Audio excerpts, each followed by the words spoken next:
Okay, so guys, dito na naman po ako dahil kakalabas lang ng video ni Mystica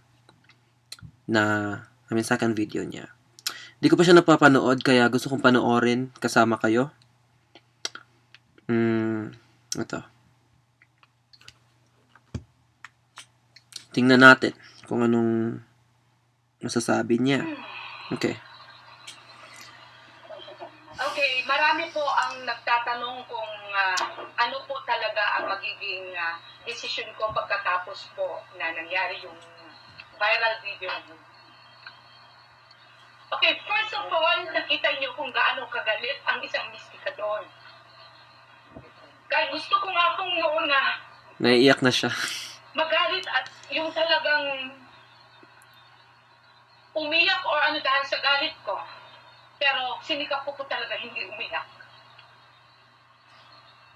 Pero ngayon po, marami pa. Natatawa ako. Gusto niya kasi umiyak. Tapos pinipilit niya umiyak, tapos di siya naiiyak. Okay, this is gonna be another stunt. Rason kung bakit po ako mas emotional ngayon kaysa galit. Hindi po. Well, dahil siguro gusto mong makuha yung simpatsya ng mga tao dahil sa kagagahan mo ginawa mong video the other time, di ba? Kaya iyon yung reason kung bakit gusto mong maiyak. Hindi dahil, di ba? Hindi dahil nasisisi ka. Tsaka, balita ko kasi, parang nawalan daw siya ng trabaho. Kasi parang, tinanong daw siya ng boss niya kung yun nga, parang pinapili siya kung fight for your freedom or fight for your job or something. So, tapos pinilit niya daw yung freedom niya to go against Duterte. Something like that. Kaya, iyon. Maiiwasan yung masaktan ako kasi natural, sarili kong prinsipyo ito. Sarili kong buhay, sarili kong karir. Iniris ko. Nawalan po ako ng trabaho. Yan. Nawalan po ako ng mga sumusuporta sa akin. Mga nagmamahal sa... Nawalan siya ng suporta. Sino ba naman kasi ang susuporta sa kagagahan mo? 'Di ba? Ang bobo kasi ng decision mo. Kung gagawa ka ng video, isipin mo, at saka isipin mo yung magiging outcome nito. Wag lang gumawa ng video for the sake of gusto mong gumawa ng video. Isipin mo kung bakit mo ginagawa ang video na yan. Okay, let's say, gusto mong ipagtanggol yung tatay mo or something. Pero hindi naman kasi si Duterte yung may kasalanan sa pagpatay ng tatay mo, di ba? As I've mentioned in my previous video, hindi niya kasalanan yon. At saka, iba ang Duterte na alam, na kilala namin, na alam namin sa alam mo, di ba? Yun yung problema dahil hindi mo kinikilala mo na si Duterte. akin. Marami pong nawala. Ang sa akin lang naman po, pamilya ko ang nawala. Tatay ko. Yung hustisya at karapatan at freedom po ang pinaglalaban ko dito. Wait, hustisya para sa tatay mo. Bakit kay Duterte mo sinisingil, di ba? Bakit? Andyan yung mga Marcos, oh. Sila yung sisihin mo kung bakit namatay yung tatay mo. Walang kinalaman si Duterte sa pagkamatay ng tatay mo, okay? Bakit humihingi ka ng hustisya in a way na ayaw mong magkaroon ng magandang at saka mabuting presidente? Tama ba yun? 'Di ba? Hustisya sa amin. Paano naman yung hustisya sa amin, 'di ba? Kaming mga Pilipino na umaasa ng pag-asa ng bayan, umaasa sa pagbabago, ayaw mong ibigay sa amin 'yon just because of a justice na you're asking the wrong person. 'Di ba? Hindi po ako namumulitika dahil wala po akong balak magpolitika. Talagang huwag ka na magpolitika, walang buboto sa'yo. Walang buboto sa'yo. Kahit tumakbo ka, kahit tumakbo kang barangay captain, kahit tumakbo kang, huwag ka nang tumakbo. So may pinaprotektahan din po akong karir. Isa po akong Asian director sa isang napakaliking international company. Kung tutuusin, lahat po ang may affected dahil po sa naging viral video.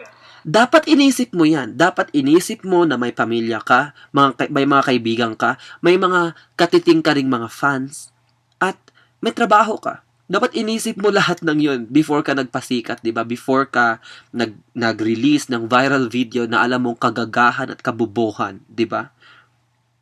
Hindi ko, buong video mo, napaka-walang sense, di ba?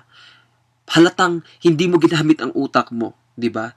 But let's say, let's see kung gagamitin mo ba ang utak mo this time. But all I'm saying is, sa nakita ko ngayon, 1 minute and 56 seconds of your video, alam kong di mo na naman gagamitin. Because, tinan mo naman, alam mong hindi umepekto yung pagtatapang mo, paninigaw mo. Ngayon, dinadaan mo sa pag-iiyak, di ba? Sa kadramahan. Ano bang gusto mo? Ang gusto mong mangyari?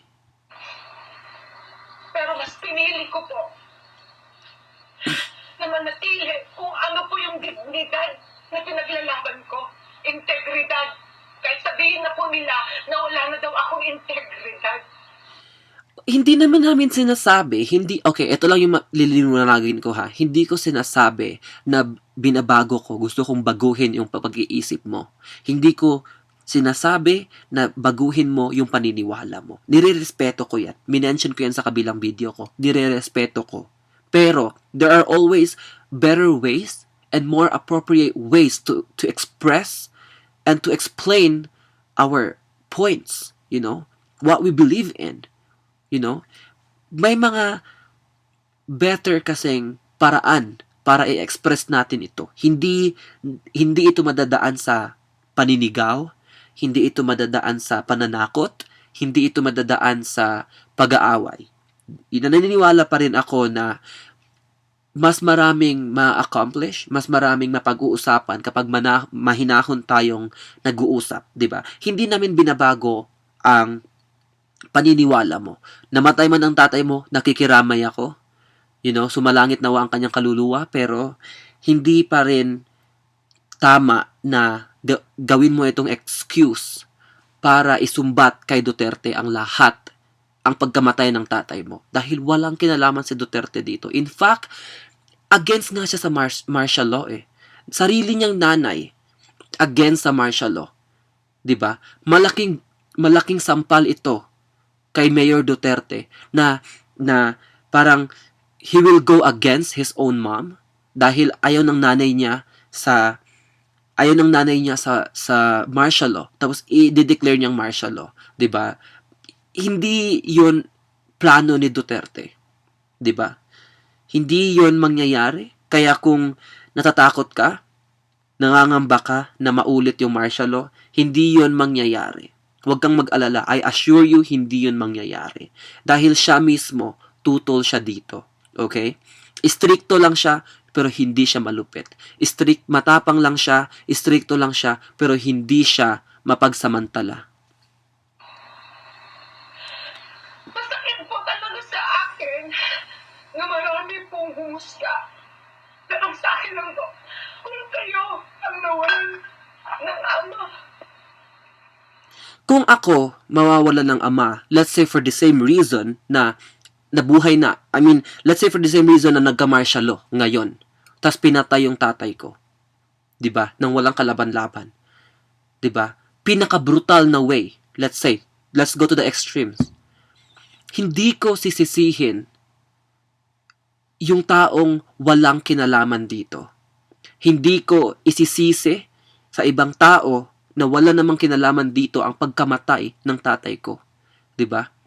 Namatay na nga yung may kasalanan sa pagkamatay ng tatay mo. 'Di ba?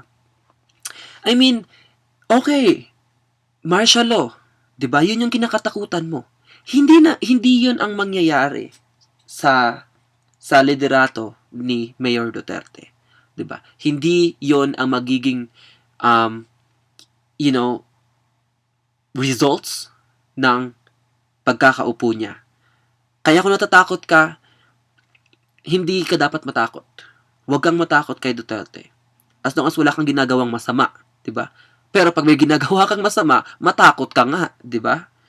Doon ka matatakot dahil balita ko, hindi ko alam kung, mapagkakatiwala ang mga sources ba ito, pero balita ko kasi nag-a-addict ka daw nagsashabu ka daw, 'di ba?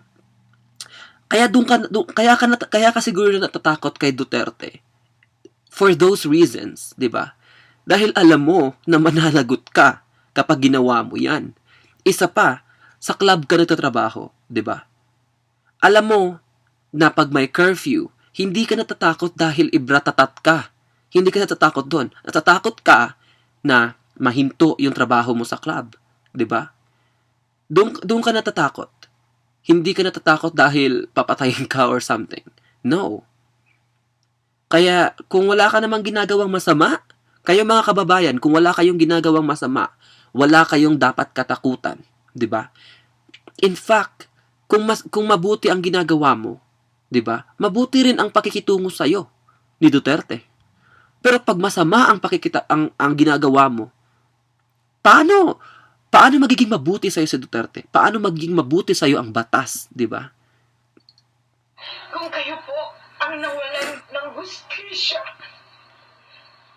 kinimkim ko yung galit ko for how many years?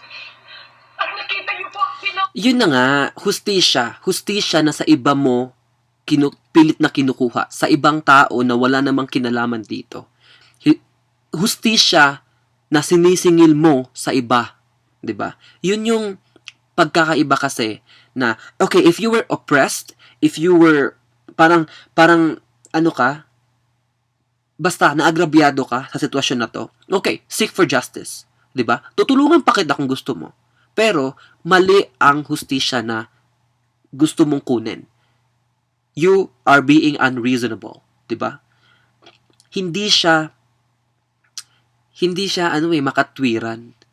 Walang sense na namatay yung tatay mo sa martial law, tas sisingilin mo kay Duterte. Walang sense, 'di ba?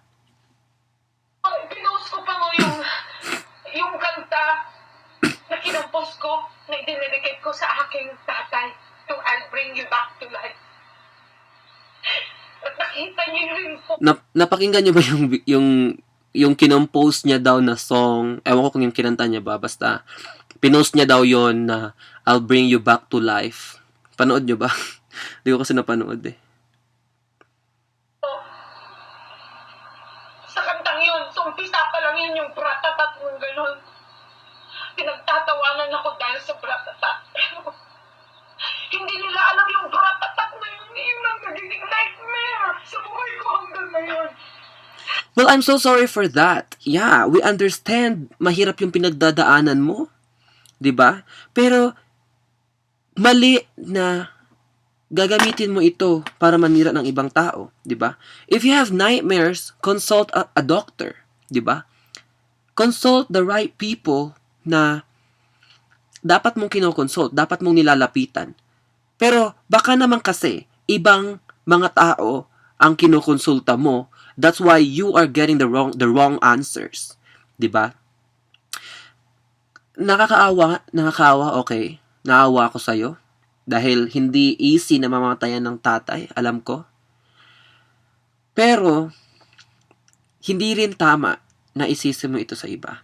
Yun lang yung gusto kong sanang maintindihan mo. Paulit-ulit ko nang sinabi ito sa video na to dahil gusto kong maintindihan mo na mali na isisi mo kay Duterte ang pagkamatay ng tatay mo. Mali. Malaking mali yun. Hindi yun tama, okay?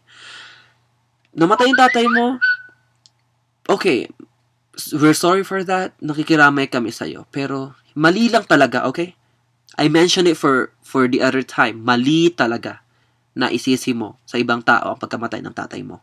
Nagtatakot ako na mauulit pa at makita pa ulit yung mga nightmares na yun. Kaya yung mga anak ko sa Facebook, nag-aalala rin sila kung ano magiging kahihinat na nito dahil sa safety ko. Marami na po akong na-cancel ng mga shows ko. Kasi kung para sa akin ngayon, iisa lang ang buhay ko. Iisa lang ang pinaglalaban ko, freedom. At kung ngayon po nila ako... Hindi sinasabi ni Duterte na kukunin niya yung freedom mo sa'yo, okay, Mystica, ha? Hindi niya sinasabi yun. Hindi, wala siyang kukunin sa'yo, okay? As long as wala kang ginagawang masama, di ba? Ang sabi niya, Mga kriminal, mga magdanakaw, mga mandarambong, mga mandurugas yung mga tutugisin niya. Hindi yung mga taong namatayan ng tatay. Hindi yung mga taong nagtatrabaho ng maayos. Hindi yung mga taong nagsisikap para magkaroon ng magandang buhay. Hindi yun ang mga papatayin niya.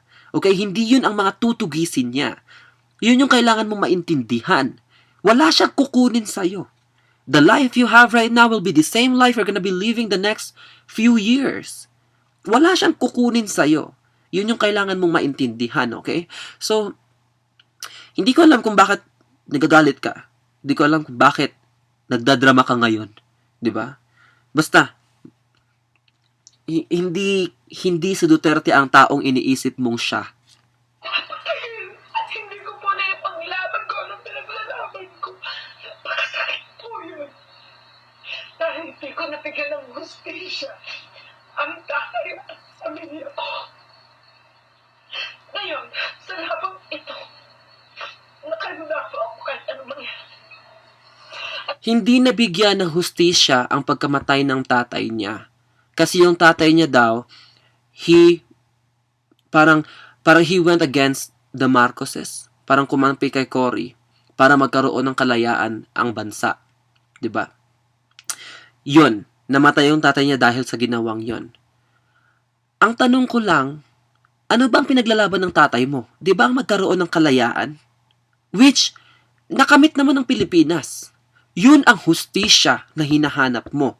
Yung freedom ngayon na tinatamasa mo, yun ang hustisya sa pagkamatay ng tatay mo, 'di ba? Which Duterte will never take it away from you, 'di ba?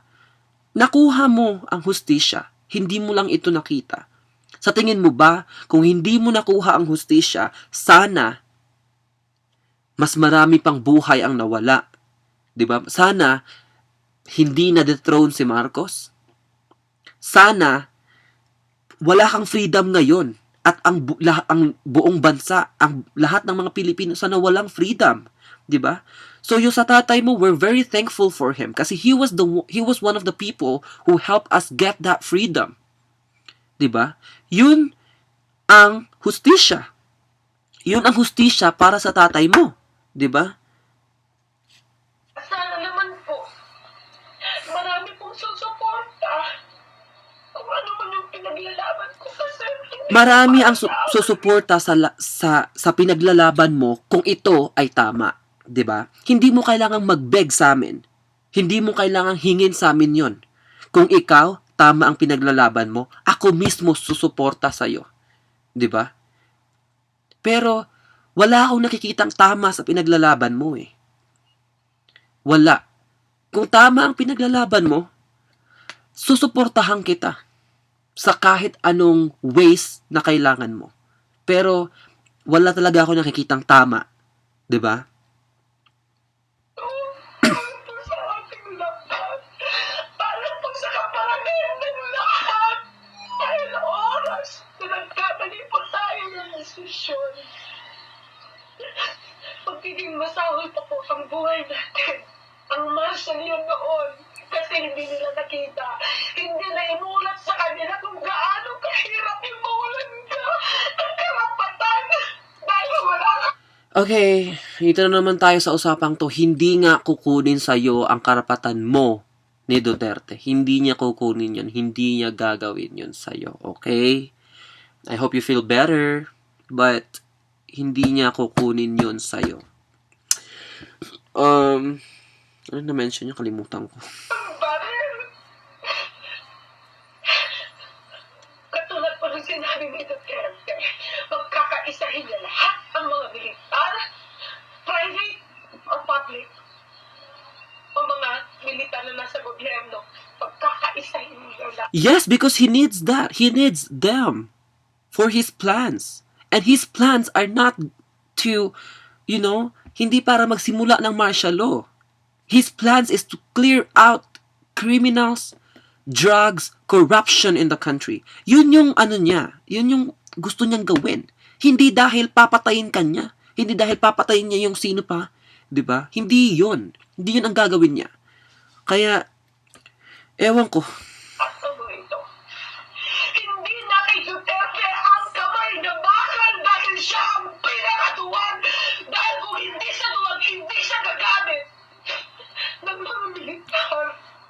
Tangina, anong kagagahan to? Hindi daw gagamit si Duterte ng mga militar kung hindi siya duwag. Anong gusto mo? Susugod siya mag-isa doon? Susugod siya mag-isa?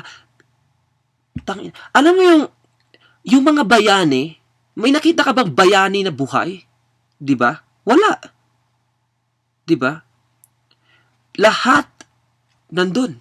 6 feet under the grounds. 'Di ba? Anong gusto mo? Mamatay si Duterte? 'Di ba? Anong gusto mo?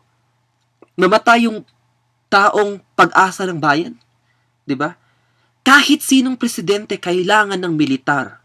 Kahit sino kailangan ng suporta ng buong bansa. Hindi lang militar ang kailangan niya. Ikaw kailangan kanya. Ako kailangan niya. Tayo kailangan niyang lahat. Para magawa niya lahat ng mga plataforma at mga gusto niyang gawin. Kailangan niya tayong lahat. Okay? Hindi lang mga militar. Yung mga militar, and that is to enforce the law. Pumunta ka dito sa Canada. Kahit saan ka magpunta, may makikita kang pulis. Pagala-gala, wala lang. They're everywhere. That's why, wala. Yung mga tao matitino, takot gumawa ng masama. 'Di ba? Kasi any moment, pwede silang dakpin. Any moment, pwede silang, hulihin. Hindi yon ibig sabihin na gagawa ng militar para magkaroon siya ng power to kill other people. Hindi ganon. Hindi ganon ang gusto niyang gawin. Okay? So, di ba? Para lang ipaglaban niya ang kanyang sariling kayabangan. Hindi niyo ba nakikita yon? Ano bang kayabangan ang gusto mo makita namin? Kayabangan ba na yung bahay ni Duterte hindi kasing laki ng mga mansyon ng mga ibang kandidato? Na yung bahay niya kayang maging bahay ng kahit sino, 'di ba? Affordable, 'di ba? Hindi mansyon, hindi palasyo, kundi simpleng bahay na masaya at masaya na naninirahan at naninilbi sa bayan. 'Di ba? Ganun. Nagmayabang ba siya? Nakita mo ba yung kotse niya?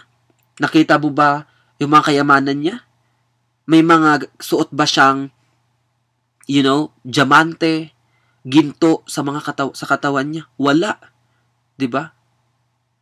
Presidente siya, pero wala. Ako nga meron 'di ba? 'Di ba? Hindi ibig sabihin na, 'di ba? Anong kayabangan ba ang gusto mong ang pinapamukha mo sa amin? Dahil yung kayabangan na yan, imagination mo lang yan eh. 'Di ba? Epekto yan sa pagsasyabu mo. Dami mo nakikita. Ito ang problema dahil pag naibigay sa kanila ang karapatan o authority, full force sila. Natatanggalin ang pinaglaban natin matagal na. Akala natin makamtan natin. Okay, uulitin ko for, I don't know if this is gonna be the last time. Pag binanggit mo pa yan, ewan ko na lang. Hindi kukunin ni Duterte ang freedom at kalayaan nating lahat. Okay? Hindi. Huwag kayong makikinig sa baliw na babaeng to. Hindi niya kukunin yon. Actually, alam mo ba, ginawa ko yung old video ko.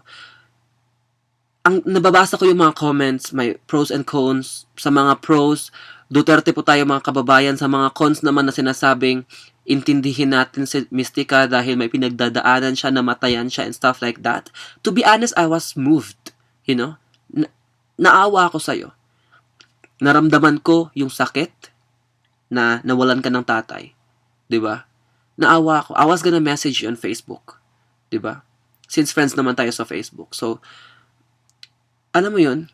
Pero, hindi. After watching this, you still wanna prove the same thing. 'Di ba? Ginagamit mo lang siya. Ginagawa mo lang siya or pinapakita mo lang siya in a different way. Hindi na sa pagsisigaw, sa pag-iiyak. Pero pasensya. Pasensya ka. Nung nawala si Marcos. Pero pansamantala lang pala yun. Yung freedom na pinaglaban natin sa EDSA. Hindi ko na agawin. Yun na lang ang natitira. Okay, binanggit niya ulit guys, sorry talaga. Pero, Mystica, hindi niya nga babawiin yung freedom mo. Hindi, okay? Walang mangyayaring ganun. Walang martial law na mauulit. Wala. At ikaw na din ang sabi, once is enough. 'Di ba? Hindi natin ang kailangan ng martial law to be successful. Hindi natin kailangan ng martial law to progress. Hindi. Hindi 'yon ang gagawin ni Duterte. Okay? Bakit mo natin ibigay ulit yung freedom natin? Bakit? Tanga.